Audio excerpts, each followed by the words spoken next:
ప్రపంచంలో ఎక్కడున్నా మీ గోత్రనామాలతో వేదమందిర్ నిర్వహించే ఆన్లైన్ పూజలు హోమాల ద్వారా దైవ అనుగ్రహాన్ని పొందండి.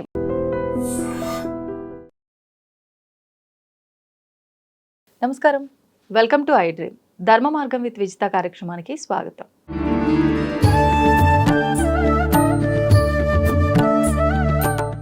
ఇప్పుడు ఏదైనా ఆశించి చేసే సేవ ఏదైనా కూడా ప్రతిఫలాన్ని ఇవ్వదు, అంటే ఏమీ ఆశించకుండా చెయ్యి, నీకు రావాల్సిన ప్రతిఫలం నీకు దక్కుతుంది అని కృష్ణుడు చెప్పాడు అని అంటూ ఉంటారు. మరి మనం ఆశించి చేయాలా, ఆశించకుండా చేయాలంటారా? అఫ్ కోర్స్ ఆశించి చేయాల్సినవి కొన్ని ఉంటాయి, ఆశించకుండా చేయాల్సినవి కొన్ని ఉంటాయి. ఉదాహరణ ఏమైనా చెప్పగలరా? ఎస్, ఇప్పుడు మనము మన పిల్లలకి, ఇప్పుడు మన అమ్మ నాన్నలు ఉన్నారండి, మనకి ఏం ఆశించి వాళ్ళు పెంచుతున్నారు, మంచి భవిష్యత్తు ఇవ్వాలి వాళ్ళకి. సో అలాంటివి చాలా ఉంటాయి. మనం మనం మనం పట్టించుకోము. ఆశించకుండా చేసేవి వాటిని ఆశించకుండా చేయాలి.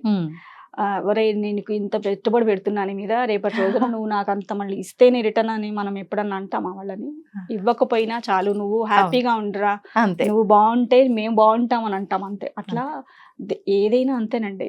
ఇప్పుడు ఆశించి అని అంటే ఏంటి అని అంటే, ఇప్పుడు ఒక సమాజానికి ఒక మంచి పని జరుగుతోందండి, మన దగ్గర లేవు, 10 మంది దగ్గర తీసుకొని అది ఒక దగ్గర వేసి ఇదిగో దీనికి సంబంధించి చేస్తున్నాము అని అంటే అది కరెక్ట్ అంటారా, రాంగ్ అంటారా? కరెక్టే ఒక రకంగా కదా. మరి అది అప్పుడు 10 మంది దగ్గర అడుగుతున్నాం కాబట్టి అది ఆశిస్తున్నాము అని అంటే మంచి కోసం చేస్తున్నాము. ఎస్, అది మనం చూసే విధానంలో ఉంటుంది, మనం చూసే కోణంలో ఉంటుంది. ఓకే ఓకే బాగుంది లాజిక్ కదా. కానీ వాస్తవం, మంచి చేయాల్సి వస్తే అంటే ఒకరికి మంచి జరుగుతుంది అని అంటే ధర్మంగా ఉంది ఆ విధానము, అంటే ఒకరికి ఇబ్బంది జరిగినా పర్వాలేదు అనే విధానాన్ని కూడా మన పెద్దవాళ్ళు ఎంతో మంది ఆచరించి మనకు చెప్పిన వారే కాబట్టి కొన్ని సందర్భాల్లో జాగ్రత్తగా ఆచితూచి వెళ్ళాలి ఇలాంటి వాటి దగ్గర.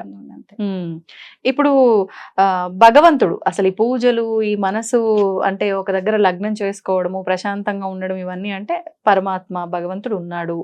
ఆయన దగ్గరికి, ఆయన అంటే టెంపుల్కి వెళ్తే ప్రశాంతంగా ఉంటాము, లేదు కాసేపు పూజా మందిరంలో కూర్చుంటే ప్రశాంతంగా ఉంటాము. కానీ ఇప్పటి పిల్లల్లో చాలా మంది అసలు ఎవరు భగవంతుడు అంటే, ఒక రాయి రూపంలో ఉన్నాడు, ఒక చెట్టు రూపంలో పూజిస్తున్నాము, నీళ్ళ రూపంలో పూజిస్తున్నాము, అంటే పలానా అని చెప్పి మీకే ఒక క్లారిటీ లేదు, ఇన్ని రకాలుగా పూజిస్తున్నారు, మనలోనూ ఉన్నాడు పరమాత్మ అని అంటూ ఉంటారు. అసలు ఎవరి భగవంతుడు అనే వాళ్ళకి ఏం చెప్తారు? ఇప్పుడు భగవంతుడు అని అంటే ఆయన గుడిలోనే ఉంటాడు, లేదంటే ఆ క్షేత్రంలోనే ఉంటాడు, అక్కడే ఉంటాడు, లేదా మన ఫోటోలోనే ఉంటాడు, అలా అని మనము పిల్లలకి వాళ్ళు ఒక క్వశ్చన్స్ వస్తాయి ఖచ్చితంగా. కాకపోతే ఒకటే చెప్పాలి, ఇప్పుడు నువ్వు ఇంట్లో ఉండి చదువుకున్న దానికి, స్కూల్కి వెళ్ళి చదువుకున్న దానికి తేడా ఏంటి? వాళ్ళకి అర్థమయ్యే పరిధిలోనే మనం చెప్పుకుందాం. ఇప్పుడు ఎందుకు స్కూల్కి వెళ్ళాలి? ఇంట్లో అమ్మా నాన్నకి ABCDలు అవన్నీ రావా? వస్తాయి కదా, వస్తాయి. టేబుల్స్ రావా? వస్తాయి కదా. తెలుగు చదవడం రాదా, హిందీ చదవడం, అన్నీ వస్తాయి కదా. మరి ఎందుకు నువ్వు స్కూల్కి ఎందుకు వెళ్ళాలి అని వాళ్ళనే మనం రిటర్న్ క్వశ్చన్ వేయాలి. అప్పుడు వాళ్ళు చెప్తారు, అట్లా కాదమ్మా, అక్కడికి వెళ్తే బాగా నేర్చుకోవచ్చు కదా, టైం దానికే. ఇప్పుడు నువ్వు అంటే పనుల్లో బిజీగా ఉంటావు, ఏదో వస్తాయి వాళ్ళ జవాబు, వాళ్ళ వర్షన్లో వాళ్ళు. అక్కడి నుంచి స్టార్ట్ చేయాలి మనం. ఎస్, గుడి కూడా అంతే. మనం ఇంట్లో ఉన్నదానికి అక్కడికి వెళ్ళి నువ్వు కూర్చున్న ఆ స్పిరిచువల్ వైబ్స్, అక్కడ ఉండే యంత్రశక్తి అవ్వనివ్వండి, మంత్రశక్తి అవ్వనివ్వండి, అవన్నీ కూడా మనకి ఏదైతే సనాతన, ఇప్పుడు ఇవన్నీ దాన్ని ఏమంటారు, 9 గ్రహాలు ఉన్నాయి, ఇవన్నీ ఎలా చెప్పారు ఋషులు వాళ్ళందరూ?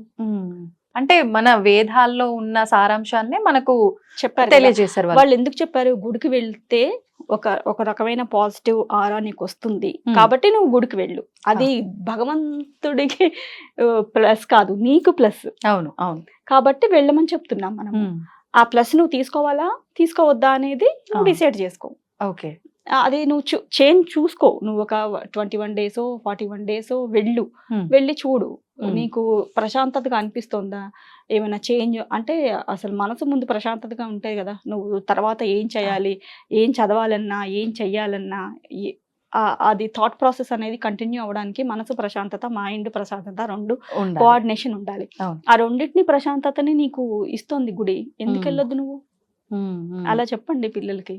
ఓకే, నువ్వు స్కూల్కి ఎందుకు వెళ్ళావు, ఆఫ్టర్ 10th డిగ్రీకి కాలేజ్కి ఎందుకు వెళ్తున్నావు, ఆ తర్వాత మళ్ళీ మాస్టర్స్ అని యూఎస్కి ఎందుకు వెళ్తున్నావు, ఇవన్నీ మరి ఇక్కడే నువ్వు ఎందుకు మామూలుగా ఉండి చేసుకో, ఇవన్నీ డబ్బులు మిగిలిపోతాయి కదా మనకి అని మనం రిటర్న్ క్వశ్చన్ వేసాం అనుకోండి, వాళ్ళ దగ్గర నుంచే మనం ఆన్సర్స్ అని రాబట్టాలండి.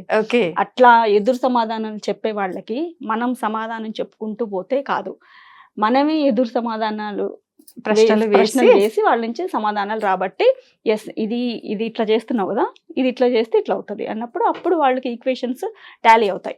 అంటే వాళ్ళతో మనం టైం ఎక్కువ స్పెండ్ చేయాలి దీన్ని బట్టి. కానీ ఎవరు స్పెండ్ చేస్తున్నారండి ప్రస్తుతం పిల్లలతో టైం స్పెండ్? ఇప్పుడు మనం అలా అనుకుంటున్నాము, టైం స్పెండ్ చేయట్లేదు, ఆ తర్వాత ఏమైనా ప్రాబ్లమ్స్ వస్తాయి.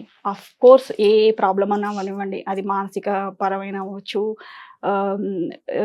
జీవిత పరంగా డిస్టర్బ్ అవ్వచ్చు, అది మ్యారేజ్ పరంగా అవ్వచ్చు, ఎనీ కైండ్ ఆఫ్ ప్రాబ్లమ్స్ వచ్చినప్పుడు అప్పుడు టైం కేటాయించట్లేదా మీరు వాళ్ళకి? పనులన్నీ పక్కన పెట్టుకోవట్లేదా? అవును, కేటాయిస్తాం. చేతులు కాలే కాకులు పట్టుకోవాలి బదులు అవును చేతులు కాలక ముందే మనము అంతే మన పరిస్థితుల్ని మనము కాస్త కూస్తో మనకు చేతనైనంత వరకు చేసుకుంటూ వెళ్తే ఆ తర్వాత భగవంతుడు పరమాత్మ చూసుకుంటారు. మనం చేయాల్సింది ఫస్ట్ మనం చేయాలి. ఓకే, అంటే ఏదో జరుగుతుంది అని ఎందుకు అనుకోవాలి? మనం ఎప్పుడు పాజిటివ్ థింకింగ్ తో ఉండాలి అంటారు. అంటే ఏదో జరుగుతుంది కాబట్టి ఇలా ఉండాలి అనుకొని మనం అంటే బిజీ లైఫ్ లో కూడా మనం అలా క్రియేట్ చేసుకొని ఉండలేకపోతున్నాం కాబట్టే కదా, లేదంటే మా పిల్లలకు మేము టైం ఇవ్వమా, మా ఫ్యామిలీకి మేము టైం ఇవ్వమా అనే వాళ్ళు కూడా ఉంటారు కదా. ఓకే, ఏం చెప్తారు? అంటే బిజీ లైఫ్ అనేది ఓకే, ఇప్పుడు ఇద్దరు జాబ్స్కి వెళ్తేనే అది మనము ఇది సర్వైవ్ అవుతున్నాం, కరెక్టే. బట్ ఫైనల్గా దేని గురించి మనము జాబ్ చేస్తున్నాం అసలు? ఫ్యామిలీ కోసం, పిల్లల కోసం. వాళ్ళే తర్వాత కరెక్ట్గా ఇన్ కేస్ బాగున్న రోజు దేవుడి దయ మనం చేస్తున్నాము బాగుంది అని అనుకుంటాం. ఇన్ కేస్ ఏమన్నా అయ్యింది అనుకోండి, అప్పుడు ఎవరిని బ్లేమ్ చేస్తారు మీరు? దేవుణ్ణా, మిమ్మల్ని? సమాజం అయితే వాస్తవానికి పేరెంట్స్ యాక్సెప్ట్ చేయకపోయినా పేరెంట్స్దే తప్పు అంటారు కదా. పిల్లలకి ఏం తెలుసండి వాస్తవానికి? ఏం చూస్తే అది చూసే పెరుగుతారు, ఏం వింటే అది వినే పెరుగుతారు. ఇప్పుడు చాలా వరకు చూస్తున్నాం, వైఫ్ అండ్ హస్బెండ్ బాగుండి మంచిగా అండర్స్టాండింగ్ ఉన్న ఫ్యామిలీలో పిల్లలు ఉండే విధానము, వాళ్ళ మెచ్యూరిటీ లెవెల్స్, వాళ్ళ లైఫ్ గ్రోత్ ఎలా ఉంది, డిస్టర్బెన్స్ ఉన్న భార్యాభర్తల ఫ్యామిలీ చూస్తే వాళ్ళ పిల్లల అంటే మానసికంగా వాళ్ళకి ఎంత ప్రెషర్ తీసుకుంటున్నారు వాళ్ళంతా చిన్నప్పటి నుంచే, అది నెక్స్ట్ మేము పెళ్ళే చేసుకోము అనే దగ్గరికి వెళ్ళిపోయే సమాజంలో ఇప్పుడు అలాంటివన్నీ మనం చూస్తున్నాం కదా. ఎగ్జాక్ట్లీ, ఇప్పుడు నేను అన్నది అదే. ఇప్పుడు మీరు ఎంత కష్టపడ్డా ఫైనల్ గా మనం ఫ్యామిలీ బాగుండాలి, మన పిల్లలు బాగుండాలి అనే కాన్సెప్ట్కే వస్తాము. అవును.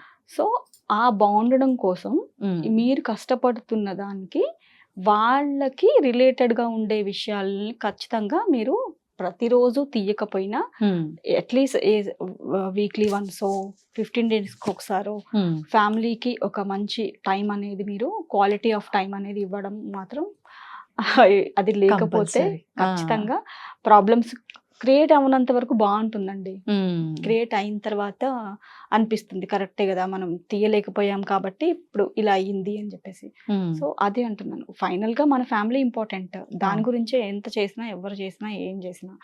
సో అది బాగుండాలి అని అంటే క్వాలిటీ ఆఫ్ టైం ఇవ్వగలగాలి. అలా అంటే క్వాలిటీ ఆఫ్ టైం ఇచ్చినటువంటి పేరెంట్స్, ఆ పిల్లలు ఇప్పుడు మేము గోసేవ చేస్తుంటే మాకు యుఎస్ నుంచి వాళ్ళు స్టూడెంట్స్గా వెళ్ళి ఇప్పుడిప్పుడే జాబ్ తెచ్చుకొని మీకు మేము గోసేవ గురించి మీరు అసలు చెప్పే కంటెంట్ అసలు మేము ఫిదా అని చాలా చిన్న పిల్లలు, అంటే యంగ్ జనరేషన్ వాళ్ళు కమెంట్స్ చేసి వాళ్ళు గోసేవకి వినియోగించండి అని చెప్పేసి ఇస్తున్నారు అని అంటే అది ఏమనుకోవాలి?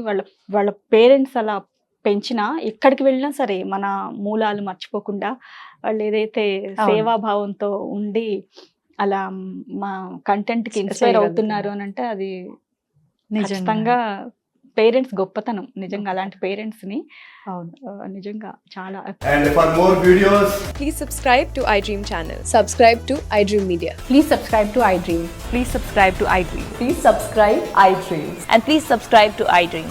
For more videos, subscribe to iDream. Please like, share, and subscribe to the channel. Congratulations, iDream. Subscribe to iDream. Subscribe to iDream. So subscribe to iDream Media. iDream team అందరికి huge congratulations. Please subscribe iDream Media. Please subscribe to iDream. Subscribe iDream. Please subscribe to iDream. iDream అంటే నా కళల channel subscribe చేసుకున్న నోరు తిరుగుతలేదు, మీరైతే గంట గుర్తు కొట్టండి. For more such videos, please subscribe to iDream. Subscribe to iDream. Please subscribe to iDream. Please subscribe iDream Media. Please do subscribe to iDream. Please subscribe to iDream Media. For best entertainment and information, please subscribe iDream. And don't forget to subscribe to iDream.